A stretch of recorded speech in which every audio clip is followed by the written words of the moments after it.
Halo para pendengar, dimanapun kalian berada. Kembali lagi di konten pembahasan Overlord. Dan di video kali ini, gue bakal bahas kembali salah satu karakter yang paling sering jadi perhatian para fans Overlord, yaitu Jessie Zetsume, yang di volume 15 dan 16 kemarin akhirnya mendapatkan update terbaru. So ini dia profil lengkap Jessie Zetsume.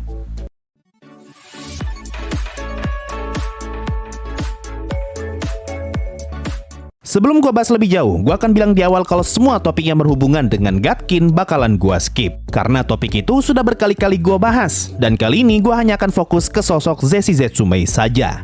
Jessie Zetsume atau Certain Death adalah julukan untuk karakter ini yang menduduki posisi sebagai kursi tambahan di Black Scripture. Dan di volume 16 kemarin, kita diberitahu kalau Jessie adalah murid dari sosok yang disebut sebagai Guardian Deity. Selama ini kita hanya tahu julukannya saja, yaitu Jessie Zetsume, hingga akhirnya di volume 16 kemarin kita pun diberitahu nama asli Jessie, yaitu Antilene Heran Fouche. Alasan kenapa dia diberi gelar Certain Death atau Jessie Zetsume yang berarti kematian pasti, karena siapapun orang yang berani melawan Jessie sudah pasti bakalan mati. Hal ini dikarenakan Jessie mempunyai skill instant death super kuat yang bahkan mampu membunuh siapa saja, mau itu makhluk hidup ataupun benda mati. Di volume 4, kita diberitahu kalau Jessie mempunyai tugas untuk menjaga area bernama Sanctum Sanctorum, yang merupakan tempat di mana selain teokrasi menyimpan relik para dewa. Lalu di volume 15, kita diberitahu kalau salah satu tugasnya Jessie adalah untuk memberikan pelajaran kepada para member baru Black Scripture yang awalnya merasa arogan karena berhasil masuk ke dalam pasukan terkuat. Member baru itu nantinya akan bertarung melawan Jessie dan dibuat babak belur agar sifat arogannya hilang. Hal ini ngebuat beberapa member jadi trauma dan takut ketika bertemu Jessie. Contohnya adalah kursi ke-11. Tapi ada juga member yang bersikap biasa saja meskipun sudah dihajar. Contohnya adalah leader Black Scripture. Seperti yang sudah kita lihat di anime, Jessie mempunyai tampilan sebagai wanita muda yang mempunyai warna rambut serta warna mata yang berbeda satu sama lain. Meskipun dia terlihat muda, tapi Jessie sudah berumur sangat panjang. Bahkan dia lebih tua daripada para kardinal yang memimpin selain teokrasi saat ini. Hal ini dikarenakan rasnya Jessie yang merupakan campuran antara manusia dan elf, yaitu half elf. Karena hal ini, Jessie pun mempunyai umur yang sangat panjang seperti kebanyakan para elf, dan juga dia mempunyai telinga yang panjang sama seperti elf. Di volume 16, kita diberitahu kalau Elf King adalah keturunan 8 Raja Serakah. Ini artinya Jessie adalah anak dari 2 orang Gatkin, yang mana ibunya adalah keturunan 6 Dewa Besar dan ayahnya adalah keturunan 8 Raja Serakah. Tapi meskipun begitu, Jessie sangat tidak suka jika ada orang yang melihat ke arah telinganya, dan dia menutupi telinganya dengan rambutnya. Hal ini akan ada hubungannya dengan masa lalu Jessie yang bisa dibilang cukup tragis. Di volume 11, kita diberitahu kalau Elf King pernah menculik perempuan yang adalah prajurit terkuat milik selain teokrasi dan menghamilinya. Lalu selain teokrasi pun mengirim pasukan untuk menyelamatkan perempuan itu, dan ternyata perempuan itu sedang hamil. Lalu Jessie pun lahir di selain teokrasi dan dia dibesarkan oleh ibunya. Masuk volume 15, kita diberitahu kalau ternyata Jessie dibesarkan dengan sangat kejam oleh ibunya. Setiap hari Jessie dipaksa untuk bertarung sampai hampir mati melawan ibunya, dan ketika Jessie terluka parah, ibunya pun akan menggunakan sihir penyembuhan untuk menyembuhkan lukanya Jessie dan mereka akan bertarung lagi. Bahkan ibunya tidak segan untuk menghidupkan kembali Jessie jika saja Jessie terbunuh ketika sedang berlatih. Di mata Jessie, wajah ibunya tampak tak berekspresi, seakan-akan sedang menggunakan topeng. Dan Jessie pun sadar kalau ibunya memandang rendah dirinya dengan tatapan yang dingin. Bahkan ketika Jessie menangis karena kesakitan, ibunya masih tetap tidak berekspresi sama sekali. Ketika dewasa, Jessie akhirnya sadar kalau ibunya membenci dirinya. Ini karena Jessie adalah anak yang lahir dari hasil pemerkosaan. Kita pun diberitahu kalau ibunya tidak pernah merayakan ulang tahunnya Jessie, tidak pernah menyemangatinya, bahkan ibunya tidak pernah memanggil namanya Jessie. Tapi meskipun begitu, Jessie masih menyimpan harapan kalau ibunya tidak sepenuhnya membencinya. Karena buktinya, Jessie tidak dibunuh oleh ibunya. Di volume 16 kita diberitahu kalau sejak kecil, Jessie ditanamkan pemikiran oleh ibunya kalau hanya orang kuat yang boleh menindas orang lemah. Makanya dia dilatih mati-matian oleh ibunya agar menjadi kuat.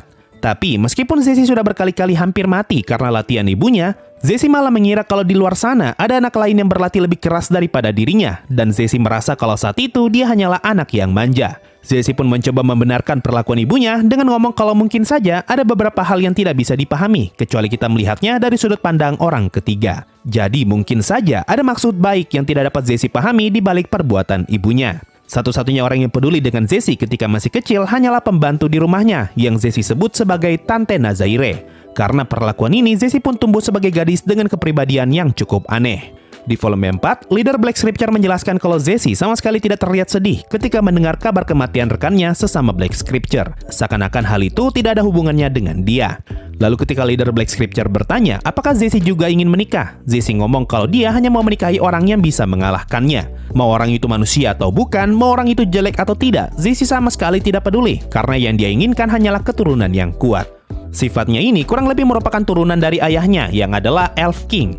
Nah, ada satu hal yang menarik dari sifatnya Jesse. Di volume 4 tadi, Jesse ngomong kalau dia hanya ingin menikahi orang yang bisa mengalahkan dirinya. Tapi di volume 16, ketika Jesse dikalahkan Mare, kita diberitahu kalau Jesse sejujurnya tidak ingin kalah. Yang dia inginkan hanyalah menyangkal kekuatannya, menyangkal ibunya, menyangkal darah yang mengalir di tubuhnya, dan menyangkal hari-hari tanpa cinta yang harus dia lalui selama ini. Semua itu karena Jesse tidak menginginkan hal tersebut. Tapi jika dia bisa melindungi apa yang dia sayangi dengan kekuatan yang tidak diinginkan ini, dia akan tetap berjuang dan dia sama sekali tidak ingin kalah. Kalimat ini menandakan kalau Jesse sebenarnya tidak mau kalah karena dia tahu kalau kekuatannya dapat berguna untuk melindungi orang yang dia sayangi. Tapi di lain sisi, kekuatannya adalah bukti atas semua perlakuan buruk yang telah ibunya lakukan. Jadi, jika saja ada orang yang berhasil mengalahkannya, maka semua kerja keras ibunya untuk memperkuat Jesse akan berakhir sia-sia, dan Jesse menginginkan perasaan itu. Tapi, meskipun sifatnya Jesse seperti ini, Jesse malah sangat disayang oleh para kardinal. Malahan para kardinal adalah orang yang memisahkan antara Jesse dengan ibunya, agar Jesse tidak semakin tersiksa. Di Intermission volume 10 dijelaskan kalau para kardinal rela berperang melawan Elf Country sampai saat ini hanya demi membunuh Elf King. Semua itu mereka lakukan demi membalaskan dendam ibunya Jesse, dan mereka berharap kematian Elf King dapat menyembuhkan luka di hatinya Jesse. Bahkan para kardinal sempat kepikiran untuk bernegosiasi dengan Dragon Lord jika itu demi kebaikannya Jesse. Masuk volume 15, para kardinal merasa kalau ini adalah satu-satunya kesempatan yang tepat untuk mengutus Jesse demi bisa membunuh Elf King. Dan mereka sama sekali tidak peduli meskipun Platinum Dragon Lord menyadari kepergian Jesse, karena semua itu demi kebahagiaannya Jesse. Jadi dari sini kita bisa tahu kalau para kardinal benar-benar peduli dengan perasaannya Jesse. Bahkan di volume 16, kita diberitahu kalau awalnya selain dekorasi menganggap semua ras lain selain manusia adalah musuh. Tapi anggapan itu berubah semenjak kemunculan Jesse, dan mereka pun mengubah aturan di mana semua ras humanoid harus saling bergandengan tangan melawan ras lain. Masuk volume 16, Jesse akhirnya tiba di Elf Country dan sudah siap untuk masuk ke dalam kastilnya Elf King. Tapi sebelum berangkat, Jesse sempat curhat sebentar mengenai perasaannya. Jesse ngomong kalau dia sebenarnya tidak begitu membenci ayahnya karena ayahnya tidak pernah melukai dirinya secara langsung. Bahkan Jesse yakin kalau ayahnya belum tentu tahu kalau Jesse ada. Satu-satunya yang menyimpan dendam adalah ibunya. Jadi Jesse merasa kalau perasaannya saat ini sebenarnya adalah perasaan yang dipaksakan oleh ibunya. Jesse pun berkesimpulan kalau dia harusnya membenci ibunya karena ibunya lah yang selama ini melukainya. Tapi karena ibunya telah mati, jadinya perasaan benci itu diarahkan ke ayahnya. Menyadari kalau terdapat perubahan mood, orang yang diajak bicara oleh Jesse melihat kalau Jesse masih tetap tersenyum. Sampai-sampai dia curiga apakah senyuman itu asli atau tidak. Nah, kalimat ini terhubung ke pertarungan Jesse melawan Mare, di mana kita diberitahu kalau Jesse selalu menutupi perasaannya dengan tertawa dan tersenyum. Meskipun tidak ada satupun hal yang menyenangkan, Jesse akan memaksa dirinya untuk tetap tersenyum. Jesse juga ngomong kalau dia tidak akan membenci negaranya, karena bagaimanapun juga dia mencintai teokrasi. Kalimat ini lagi-lagi terhubung ke pertarungannya melawan Mare. Ketika Jesse hampir kalah, Mare menyarankan Jesse untuk menyerah dan nyawanya akan diampuni. Tapi ketika hampir menyerah, Jesse pun kembali berjuang karena dia tidak mau mengalah dan membiarkan negara yang dia cintai dihancurkan oleh musuh. Setelah dari sini, Jesse pun pergi ke kamarnya Elf King dan membunuh semua istrinya Elf King. Lalu dia menyambut kedatangan Elf King dengan kamar yang dipenuhi dengan darah. Melihat Jesse yang sedang duduk di tengah ruangan, Elf King sama sekali tidak tahu siapa sebenarnya Jesse. Lalu Jesse mencoba mengorek informasi mengenai sosok yang telah melukai Elf King. Jesse pun segera menginjak Elf King sekaligus mencoba mengorek informasi dari Elf King. Hingga akhirnya Elf King pun mati di kakinya Jesse. Lalu tidak lama kemudian, Mare pun datang menemui Jesse. Dan singkat cerita, Jesse pun bertarung melawan Mare. Nah, kalau kalian baca di bagian ini, kalian bakalan tahu seperti apa cara berpikirnya Jesse. Yang menurut gua, cara bertarung Jesse sangat mirip dengan Ainz, di mana Jesse mencoba sebisa mungkin untuk tidak mereveal informasi tentang dirinya di hadapan sosok yang tidak dia ketahui. Bahkan ketika Mare bertanya tentang identitasnya Jesse menjawab dengan ngomong kalau dia berasal dari Sorcerer Kingdom.